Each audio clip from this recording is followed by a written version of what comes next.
Silicon Valley as we see it will never be the same because it is now being infiltrated by niggas, I mean rappers. Yes, some of them are finally waking up and seeing where the real wealth and money's coming from and decided to work smarter and not harder by making smart investments in companies, just like these guys. Nas. He's always been a smart and wise man, but now the financial part of his life has fully kicked in and he's living it up with style. But some of his early investments go back to 2014 because that was the year he co-founded and created Queensbridge Venture Partners, which focuses on investing in tech, healthcare, media, and entertainment startups. So with this team of investors, they were now dipping their hands into the investment pool and investing into hundreds of startup companies, which some of them brought him major success. Dropbox was one of the earlier investments he made in 2018, and the company went public with an valuation of over $10 billion. Ring, the doorbell company, he had made an early investment with them, and the company got bought out by Amazon in 2018 for $1 billion. And it's estimated that he took a $40 million return investment from it. Lyft, he was one of the first ones to invest in it and saw a nice profit from it. He also invested in Coinbase, the cryptocurrency exchange. He invested in SeatGeek, among many of his hundreds in his portfolio. Nas is in a whole different lane, y'all. Just recently, he announced his partnership with Resorts World Casino as they submitted a $5.5 billion bid to bring casino life to Queens, New York. This man is all over the place with it, but hey, I would be too. Get your money, king. Get your money. Chamillionaire. He was one of the earlier ones that made the jump into the tech industry, and not only that, he's also served as a student, so at this point you can say he's a pioneer in it. After making speaking appearances at tech conferences, he ended up getting very interested in it, and he met and became good friends with Mark Suster, who assisted him in investing in Maker Studios, which got bought out for Disney for $1 billion. So after this huge profit turnover, it made him want to go all in on investing. I don't blame you, dog. Mark Suster was very impressed with Chamillionaire's knowledge that he made him an EIR, Entrepreneur in Residence, at Upfront Ventures, which is one of the largest early stage investment firms in Southern California. This position meant that Chamillionaire was helping to oversee new investment projects, offering his insights and expertise from his point of view. So he got to see all these early startups before they even hit the public. And because of this position and his exposure to all the companies, he invested in over 60 tech startup companies, but some of his most notable ones made him big bank. He invested in Maker Studios, which got bought by Disney for close to $1 billion, and it's estimated he made a $20 million profit from this. He was another early investor in Lyft before the company went public. He invested in Cruise Automation, and the company got bought by General Motors for $1 billion. He was an early investor in Ring Cameras, which got bought for $1 billion by Amazon, Super Plastic, SpaceX, and many more investments, as he also advises athletes and entertainers with their investments. He's also brought in other artists to make some investments like Trey Songz, E40, Big Boy, and many more. So your boy is trying to spread the wealth as it should be, but Chamillionaire went from riding dirty to making tech investments, making him very wealthy. That I started advising for a company, and this company was a company that eventually got bought by Google.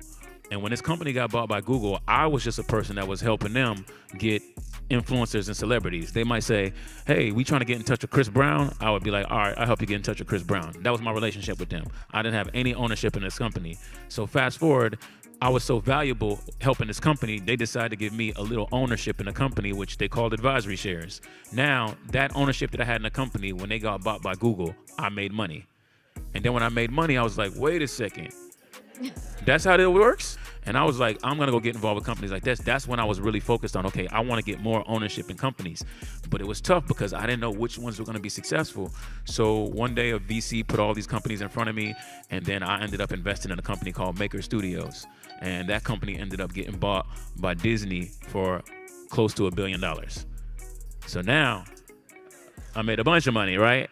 And I was like, wait a second. Will.i.am. Even though the Black Eyed Peas has been very quiet on the music scene, he's always been busy on the trend of current inventions and technologies, and he would be an early investor in some big ones. Back in 2006, he was an early investor in Tesla before Elon Musk took over in 2008, and he says he made a big return on this due to Tesla brand growing so big. He was a co-founder in Beats by Dre, and the company got bought by Apple in 2014 for $3 billion. Sheesh. So as he explains, these two companies alone changed his life, but that didn't stop him and he kept investing. He was an early investor in Twitter, but then sold his shares after Jack Dorsey sold it. So he made big bank there too. He invested in Dropbox, OpenAI, among many other projects. And about a year ago, he went on the Breakfast Club to debut a radio interactive DJ. Basically an AI DJ that can run a full radio station without humans.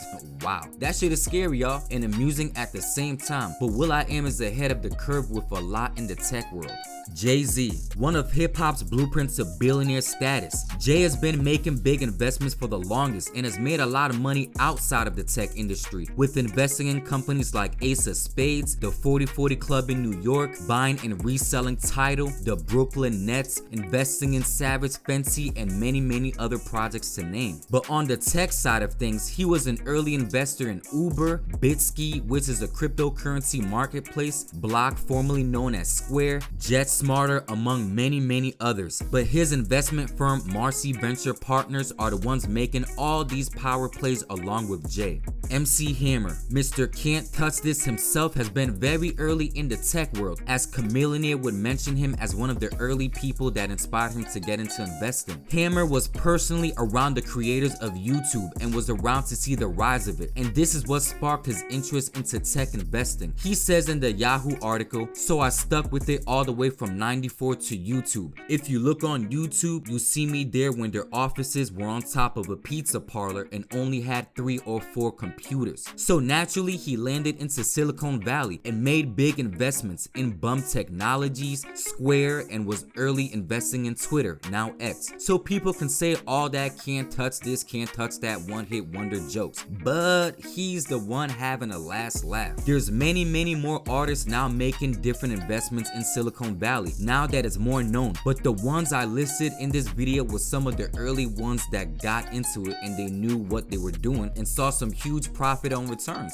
Hip-hop and tech almost goes hand in hand, and to see these type of guys behind the scenes of these companies is refreshing, because that means the companies now know the worth and value of hip-hop and making sure to incorporate it with their business models. But yeah, man, let's keep paying attention to all these power moves happening in Silicon Valley, for the rappers, for the actors, and everyone else who's joining along board. But yeah, thanks for watching the video. I'm gonna catch you on the next one. The future is not something you wait for, it's something you build. It lives in the hands of the doers, the dreamers, the people who refuse to stand still. Resorts World is more than a casino. It's energy, it's opportunity, it's hope for the borough. A second chance for some, a first step for many. It's where community gathers, not just to win, but to build a future once imagined. This isn't just business, this is legacy. And now, it's time to invest in us. Because the future doesn't ask for permission, it moves with purpose. From our chairman to our newest employee, we're committed to Queens. And in Queens, the future is now.